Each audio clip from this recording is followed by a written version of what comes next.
আসলে এত মুখে বলার কোনো বিষয় না, এটা মানুষ দেখতেই পাচ্ছে। আর আমি আসলে শব্দের মাধ্যমে বিষয় ডিসক্রাইব করতে চাচ্ছি না, আর দেখাই যাচ্ছে তাকে কতটুকু ভালোবাসা আসলে একটা সাথী, এই আর কি।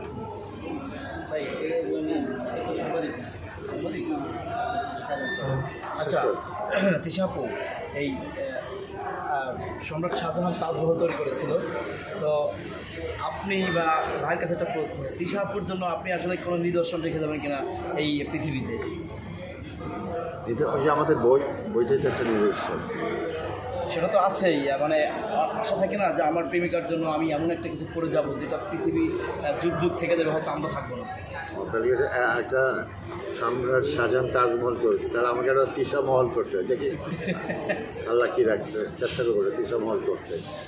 আচ্ছা, এই যে আপনাদের অনেক দিন কেটে গেল, তো অনেক স্ট্রাগলের মাধ্যমে, হ্যাঁ অনেক স্ট্রাগলের মাধ্যমে আপনারা আজকে এই অবস্থানে আছেন, তো ভবিষ্যতে তিশা আপুর জন্য স্পেশাল কোনো অনেকেই অনেক কিছু গিফট করে বিয়ের পরে, নতুন কিছু বা স্পেশাল কিছু গিফট করে? ইজ মাই ওয়াইফ, তাই না?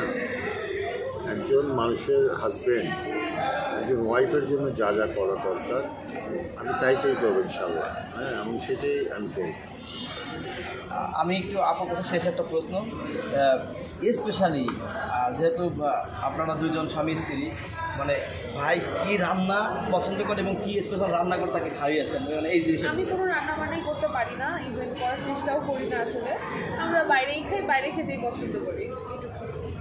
দর্শকরা অবশ্যই এখন অনেক ফ্যান ফলোয়ার আপনাদের হয়ে গেছে, তো যারা আপনাকে অনেকেই চিনে দেশ এবং প্রবাসে, যারা সবাই তো অনেকেই চিনে আপনাদের, তাদেরকে কিছু বলা আছে কিনা আপনাদের দুজনের প্রেম সম্পর্কে? না, প্রেম সম্বন্ধে অনেক বলা হয়ে গেছে, অনেকবার বলছি, অনেক মিডিয়াতে যদি ঢুকেন আপনারা ওই দেখবেন একই কথা একই গল্প, এগুলো শুনতে আর ভালো লাগে না। আর যে বই বের হবে, বইয়ে বাকি কথা থাকবে। সর্বশেষ একটা প্রশ্ন ভাইয়ের কাছে, যে ভাই আমরা মামা হচ্ছি কবে? হ্যাঁ, আমরা মামা হচ্ছি কবে? এগুলো নিয়ে এখন ধন্যবাদ। ঠিক আছে, থ্যাংক ইউ।